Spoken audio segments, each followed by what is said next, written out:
As a franchisee, if I'm not making money, I'm not growing, it's not good for your system, it's not good for my system. So those 5 pillars are really what make the unit economics of the business make sense and therefore make the brand successful. And so that's what we crafted Vetted on, was looking for brands that fit those 5 pillars and then helping those brands continue to check off those boxes of those 5 pillars to make them exceptional brands. Welcome to the Franchise Hot Seat Podcast, where we talk about all things franchising.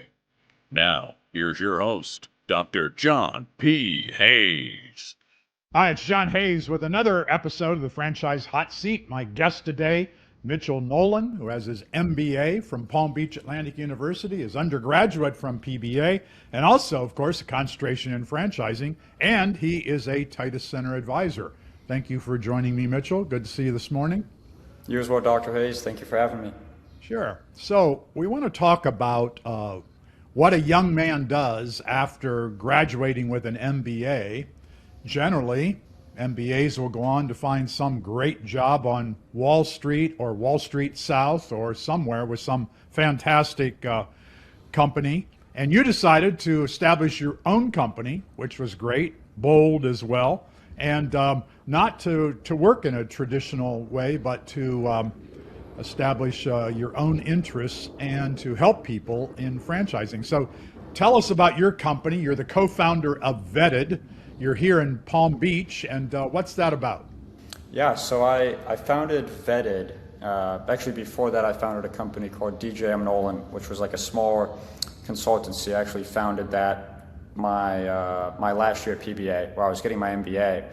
And DJM Nolan was basically a consulting company where we wrote operation manuals and training programs for brands, either that were franchising or thinking about franchising or already in the franchise space. And I did that for about a year and a half, had a couple of clients that I worked with. And then when I graduated from PBA, I started a company called Vetted, VETT3D, and that was with Steve Lieber, who's on the advisory board. And Vetted, basically, we created it to basically vet franchisors and vet franchisees to make sure there was an alignment. And we used 5 pillars, and we still use these 5 pillars today, that were given to us by Junior Bridgeman. At the time, he was the 3rd largest franchisee when Steve had met him. And we used those 5 pillars to evaluate a brand and then see how we could use those 5 pillars to actually craft the brand into a better brand. So that's the Vetted story. Since then, we wrote a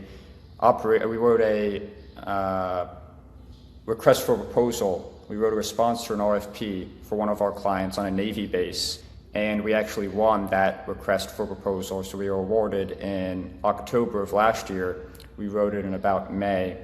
And the brand we wrote it for said, "We don't want to operate it. Can you find an operator for us?" So Steve and I look at each other and we're thinking to ourselves, well, we better find an operator to operate this location, because it's a government contract, and if you fall down on one of those, right, you're in trouble. So we found actually a family office to partner with us, and it's myself, Steve Lieber, a gentleman named Randy Balkinstead, and then another gentleman named Khalid Khan. Khalid's background is in the family office space, managing family offices, and then Randy's background, he's actually a 30-year colonel in the military, and then when he retired from the military, he spent 5 or 6 years as the president of DynCorp, which is a big government contractor.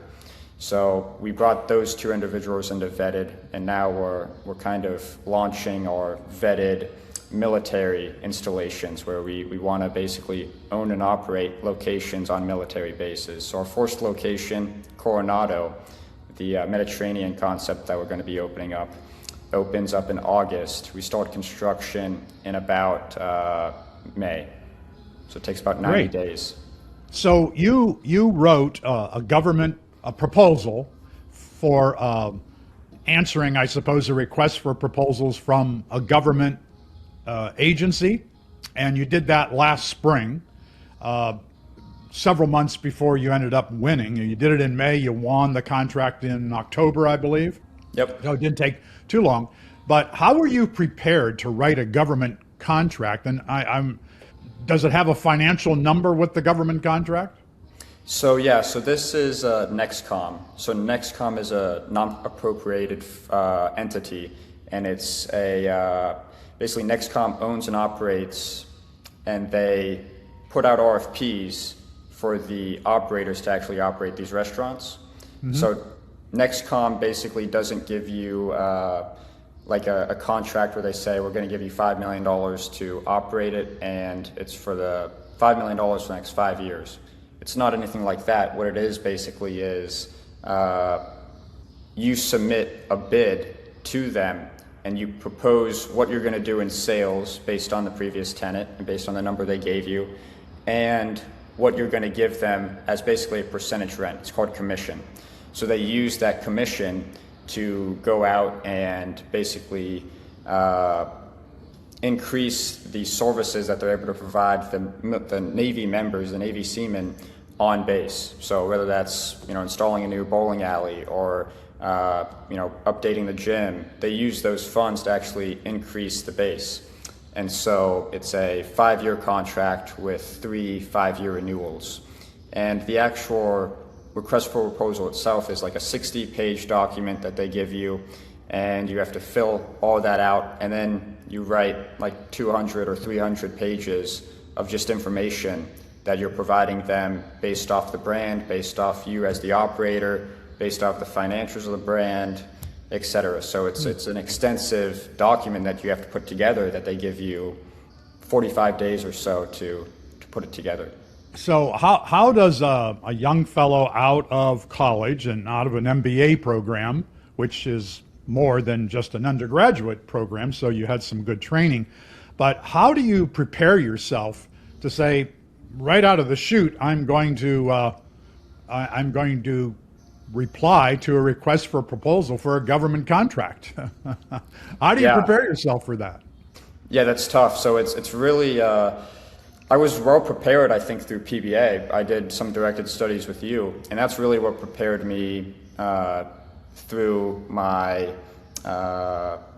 first business, where I was writing operations and training manuals for brands. I actually did that once or twice through one of your classes in a directed study and in an actual class with you through my MBA. So that really prepared me to start that.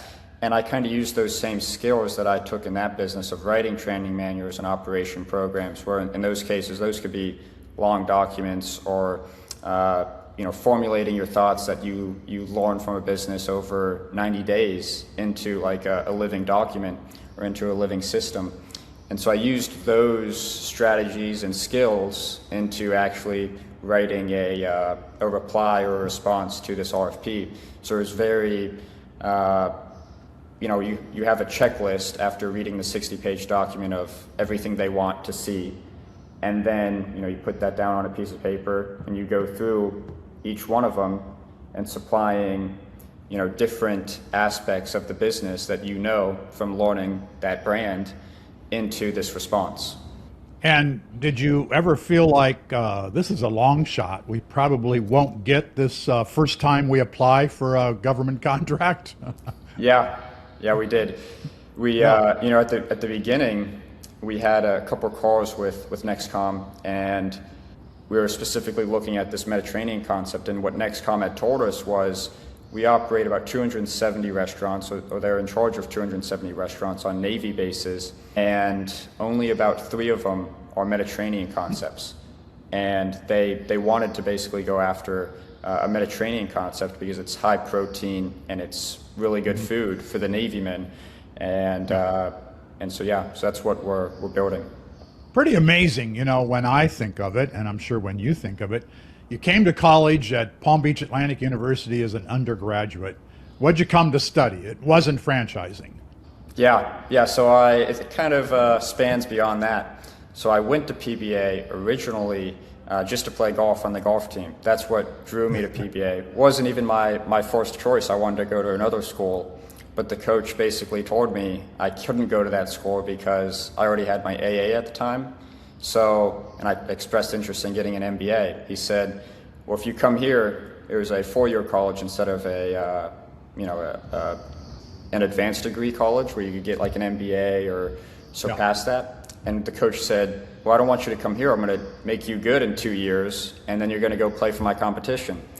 So I said, okay, I've got to go find a different school. Visited PBA, and I loved it, loved the coach, loved the atmosphere, and went to PBA. Didn't know anything about franchising. Said, okay, I'm going to study something in entrepreneurship. I want to get like an entrepreneurship business degree and start a business when I graduate. And so when I went to PBA and I moved into Rinker, which is the dorm that I lived in my freshman year, I noticed that on the bottom it said the Titus Center for Franchising. And I thought, what is that? So my next semester, I took Principles of Franchising and fell in love with it, and actually got into franchising, working in the space, kind of my second semester. Yeah, and that's still the amazing part of what can happen in franchising that's sometimes even beyond my mind, and I've been at it a long time, but I've probably never mentioned government contracts in any of my classes or suggested that someone sitting in my classroom might write a government contract to put franchises into military installations. That was, I'm not sure that I even recalled, or I knew it, but it wasn't something that I would lecture about or speak about, that, hey, go land a government contract. My focus has been more on go get a job or buy a franchise or team up with some people who want to create a franchise, all of which has happened in the last 8 or 9 years at the Titus Center. But you're the first government contract writing guy and succeeded right out of the chute. Will you do it again? Is one government contract enough, or will you do more? Yeah, we want to open up 10 or 15 locations on military bases in the next 5 or 6 years. So we've already submitted 2 more responses, waiting to hear the answers on those. And then, we continue to get more RFPs that come in that we're interested, both with the brand that we're with now, and we're looking at other brands. We've already submitted for 2 other brands. One is a joint concept. So usually what they do is the RFP comes in and it says, this is a previous McDonald's. It's 4,500 square feet, 5,000 square feet. This is the base it's on. And then it basically says, we're looking for a pizza restaurant. We're looking for a Mexican and coffee restaurant combined. Or we're looking for in this case, a Mediterranean grill. So that's basically what they say, and then we go out and actually source it, find the best brand that fits, and then write the response. And what is it about franchising that once it gets into your blood, it's hard to get out? But you didn't know that. I mean, students don't know that when they come to the university, and there are very few universities where you can study franchising, and only at Palm Beach Atlantic University can you get a concentration in franchising, to my knowledge. But maybe we have 100 students. I've graduated 100 since we started the program in 2017. We're a small university. We only have about 800 in our business school, even though students from other schools can get a concentration in franchising using their electives. Why don't more students know about this or do this? That was actually one of the questions you asked me in a discussion post. And while I was at PBA, I think it was either Principles of Franchising or maybe it was another class I took. Yeah. But that question, I answered it, and it starts with education. And I think it really starts with education in like the high schools. In the high schools right now, they're starting to teach more of the trades and entering the trades. But they could be teaching about franchising. And I think that's where it really starts, is education in the high schools. We're doing it at the university level at PBA, but really it starts with education. So that's where people need to be educated about franchising. They need to know what it is, and they need to know that it's there to serve them. And yeah, I think that's kind of the key. Yeah, through the 50 years or so, 60, 70 years of franchising being popularized in the United States, no one has really done a good job of teaching that franchising even exists. And it wasn't until the last maybe 10, 15 years that universities really embraced franchising, and most do not. They think that it's not something you teach at the university level. And yet it's a strategy that most people don't understand. And what was it that attracted you to it? Did you see it as a way to open your own businesses, or what was the interest? What attracted me was the community. Like, I'd never seen any community that was so tight-knit, and then not only tight-knit, but they wanted to help each other even if they were, opposing brands. So when I was a student at PBA, I was very fortunate enough to go to events like Springboard through like sponsorships of Brad Fishman and Lane Fisher, also IFA, which, those events were really amazing to see and eye-opening to see, like, how everybody in the franchise sector interacts with each other and how they work with each other. And even if they're competing brands, they still want to help each other. And they see that a rising tide lifts all boats. So are you surprised you used your education? What was your major? I forget now. It's just... International business. Okay, which is a great combination to put international business and franchising together, which essentially means you can go any place in the world and there's demand for you, because franchisors and multi-unit, the mumbos particularly, cannot find people like you who would know something about international business plus franchising as a strategy. So you really prepared yourself well, and then you went on to get an MBA on top of that. But are you surprised that you used your education to get into your own business? Because most of our graduates who stay in franchising become franchisees, or they work for a franchisor primarily. Was that ever your consideration, or were you always going to do your own business? I think I always wanted to do my own business. I like the flexibility of it and the ability to be able to, pick and choose which clients I work for and which clients I serve, because that's really what excites me, is being able to see, somebody new, talk to somebody new, learn a new business every month or every quarter, and that's really what excites me. So I always had the idea of starting my own business, as soon as I graduated, and I've just been fortunate enough to keep my head above water.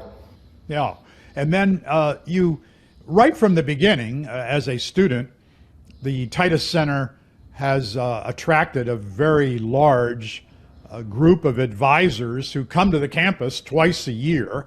And of course, we opened that up.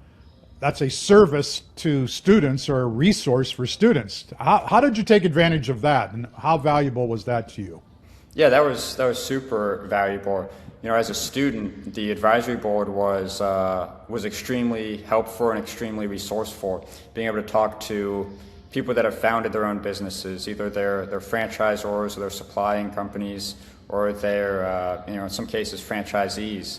Being able to talk to that wide variety of individual and actually take key things from them that help you start your own business. And a lot of them, they want to invest in you as an individual at PBA and at the Titus Center, and they want to see you succeed. So whether that's you working for them, or maybe if you were starting your own business, in some cases they would hire you instead of another supplier, because they want to take a chance on you. That actually happened to me as soon as I started one of my businesses. I got hired by somebody involved with the Titus Center. And so it's just very impactful, the community that we have at PBA, and we're very fortunate of students to have such a wide variety of 100+ suppliers, franchisees, and franchisors that are able to dive into us and actually help us succeed. So you aligned very quickly, I believe, with Steve Lieber from BurgerFi, who has been one of our advisors almost from the beginning. Tremendous talent, has tremendous knowledge, and loves the Titus Center and loves working with our students. How did that develop? Did you do your internship with, I don't think you did BurgerFi. I don't remember where you did your internship. So tell me the Steve story. Yeah, I actually did my internship at Sloan's under David Wire. That's right. That was an amazing internship. And then Steve, I had met through the Titus Center, and I probably met him in 2020 or 2021 or 2022. And we were just sharing, our values in the franchise space and, where we see the future of franchising going and where we anticipate it going. And we just kept sharing those values back and forth. And then it was in 2023, a couple of years after we had met through the Titus Center, that we decided to actually found Vetted. And that's kind of where that partnership came. So basically the 5 pillars that I alluded to earlier that are kind of like our base of Vetted is, I'll go through them. The first pillar is exceptional food and guest experience. So when Steve had met Junior Bridgeman sat down in one of Steve's restaurants and he said, "Steve, if you didn't have an exceptional food and guest experience, I would already be on my private jet out of here." He said, "But you do, so I'm staying here with you." He said, "The second thing I look for is simplicity of systems." He said, "If it's not simple to operate, I don't operate it." He said, "The third thing that I look for is strong labor and inventory control." He said, "As a franchisee, I can only control 2 things. That's how much food I'm buying and who I'm putting on the schedule and how many hours they're working. I can only control those 2 things." The fourth thing I look for is exceptional marketing systems and operational systems. As a franchisee, if I'm paying a royalty, I need to make sure that royalty is, I'm getting more value than what I'm paying for that in that royalty. Yeah. So the operational systems and the marketing systems that you're providing me surpass that. And the fifth and final thing, some say the most important thing, is positive unit economics for continuous growth. As a franchisee, if I'm not making money, I'm not growing, it's not good for your system, it's not good for my system. So those 5 pillars are really what make the unit economics of the business make sense and therefore make the brand successful. And so that's what we crafted Vetted on, was looking for brands that fit those 5 pillars and then helping those brands continue to check off those boxes of those 5 pillars to make them exceptional brands. So with those 5 pillars in mind, and as you are a customer in restaurants across the country at various times, how many businesses, how many of these restaurants would you say, they would hit the 5 principles that we have? Do most or do most not have those principles? In the franchise space, a lot of them do, especially the bigger ones. Yeah. You're not becoming a successful brand if you don't have strong labor and inventory control. Like if you're not producing, because those strong labor and inventory controls also tie into positive unit economics. Because if you're a brand that has 25 labor cost and 25 food cost, you're 50% prime, then that means you have room to make mistakes. And that's basically what the margin in the food business is. How many mistakes can you make? So usually a good operator in the food business is going to do 8 to 14% margin.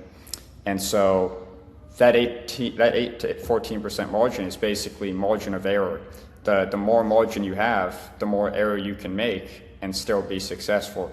And so when you have strong labor and inventory control, you're able to basically have more margin in the business. And so that's really what we look for, is that labor and inventory control. Ideally being under 30, but if it can be under 28 for both of them, that's exceptional. Okay. So one of the big complaints in franchising, and it's thought of this when I was listening to your principles, people will complain and say, I don't want to pay a royalty. Period. Or I don't want to pay a royalty for the rest of my time or for as long as I'm a franchisee. I don't think I'll get value out of it. And sometimes that's true with some businesses. You're better off not buying that particular franchise. But how do you view that? Or how do you get value out of royalties? If you're paying a 8% royalty out of every dollar that you bring into your business, you pay that to the franchisor. It's not going to marketing because you're also maybe paying 2-3% for marketing or doing your own local marketing. How do you get value for the 8% royalty? Yeah, that's a good question. So price is what you pay, value is what you get. So the value comes from actually, what you receive from the franchisor. So some brands, the value may not be there. And so when you evaluate the brand using those 5 pillars, you can usually see if the value is there or not based off the franchisee in the system now. And so, being able to discern where, you're going to get value. And if you're spending 8% in royalty, then you want to be getting, 20% in value. So you want more value than what you're giving. And you can usually tell that in a brand based on their franchisees. And if you can't see that from the outside, one of the advice you gave us in our classes was call the franchisees and have a list of questions. Are they happy with the brand? Are they making money? What would they do differently? Would they buy the brand still if they could buy it again? And basically ask those questions from somebody that's in the business every day before you jump into the business. Yeah. So how do people evaluate the value from the franchisor? Because many people say, well, once I've learned the business, I know the business, and I don't need to keep paying them 8%. Not exactly true. How about training? And how about continuous support? Do you factor that into you're paying 8%, you want to get 20% back? Oh, of course, yeah, of course. So as an operator, your 2 focuses should be on labor and controlling your inventory based on the systems that the brand gives you. But you don't have time to go out there and do research and development on new products or test LTOs or go out there and test marketing systems to help grow your sales. You don't have time to do all that as an operator, and you're paying a royalty to actually get that value. So seeing what the system has done in the past and how those marketing systems or those inventory control systems or how the LTOs have reacted in the past, and seeing that being affected in the business and the brand, that helps you as the franchisee. So it's not just, oh, they helped me with site selection or they helped me with the build out. No, they actually continue to help you increase your sales. And that's what good franchisors do, is they help their franchisees. How many businesses are easy to operate? That's one of your principles. It's got to be, in the food business, not only a good food experience, but it's got to be easy to operate. What's easy to operate? They all look complex to me. I wouldn't say easy to operate, but I do say simplicity of systems. And what that means is that the systems are so simple that anybody can operate it from a standpoint that they're laid out and there are systems for everybody in the restaurant. So your front of house knows what to do, your back of house knows what to do, your managers know what to do. Everybody has their roles defined, and that's done through the franchisor. So it's the franchisor's job to give you the operations handbook and tell you how to operate and how you should open up your restaurant and how to actually keep your restaurant clean and successful. So there's nothing that's easy to operate, but having systems so simple that anyone can operate it, given the playbook, is what's so important. Which is a great point, that if it's simple and you can teach people, this is why many businesses can rely on, all right, somebody's going to be out sick or somebody has left us unexpectedly. We can replace that person with somebody who can be trained very quickly. Maybe you've already got some depth among your employees anyway, but someone can step in. It could be a teenager, in fact, in many restaurants it is, who's able to step in and do that particular assignment within the business.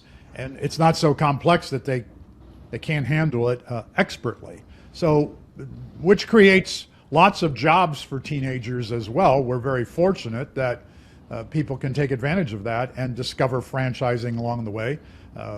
So a lot of the pizza chains and Chick-fil-A and McDonald's and others, this is a great introduction for people to franchising. So I think that's part of the beauty of a franchise system, if you can simplify it, break it down, so that, you don't have to have a college degree to understand how to play this role in the business, which is necessary to be successful. Great advantage for young people. It is, yeah. So let's talk about golf for a minute, because that was the big attraction to PBA. You're still there. You graduated 2-3 years ago. 2023. Okay, and So- and you're now a coach on the golf team. How has that all worked out? And you decided not to pursue a professional career in golf, I take it. Yeah, no, I wasn't good enough, and I knew that. So, Yeah. I loved giving back to the golf community. I love golf, love the game, love what it teaches you, love the team aspect of it. And so when I graduated, I spent probably about 9 months away from the golf team. And then in 2024, so last year, or 2 years ago, I decided I wanted to help out the golf team. So what that looked like was I just volunteered as the assistant coach and helped them at events or at practices, or when we went to events. It's a 3-day trip. So you get there on Sunday, you play a practice round, then Monday you actually play 36 holes, and then Tuesday you play 18, and then you drive home. So we have tournaments all over the states. Now we have tournaments like in South Carolina and Virginia and Georgia, and we play 5 events in the fall and then 5 in the spring, and then that's our championship segment in the spring. So we play regionals and the national championship if we make it. So that's kind of the golf team. Love the game, love the guys on the team, love developing the guys on the team, growing them closer to Christ, because we're a Christian university, and just helping them develop. So that's been a great advantage for you personally, and for these young people at the university who love the game of golf as well. And great to see you stay connected with Palm Beach Atlantic, your alma mater, for 2 of your business degrees, and be able to help. And it was great that you established the Birdie Fund, which provides a scholarship at the Titus Center for a student who's studying franchising. And that was another great advantage that you brought to us. I appreciate that. How do people contact you, Mitchell? You're on LinkedIn, of course, and do they go to your website, or what do you prefer? Yeah, I'm on LinkedIn, Mitchell Nolan. You can call me 727-742-5145, or you can email me, mitchell@vetted3d.com. So any way they would like. Great. Well, I wish you all the best, and fortunately you're here in the area. I see you at the university. I see you at Titus Center events, and I appreciate that. And I wish you all the best, and hope you get more government contracts as well. Thanks, Dr. Hayes. I appreciate it. Thanks for tuning in to the Franchise Hot Seat Podcast with Dr. John P. Hayes. Tune in next time for more conversation around all things franchising.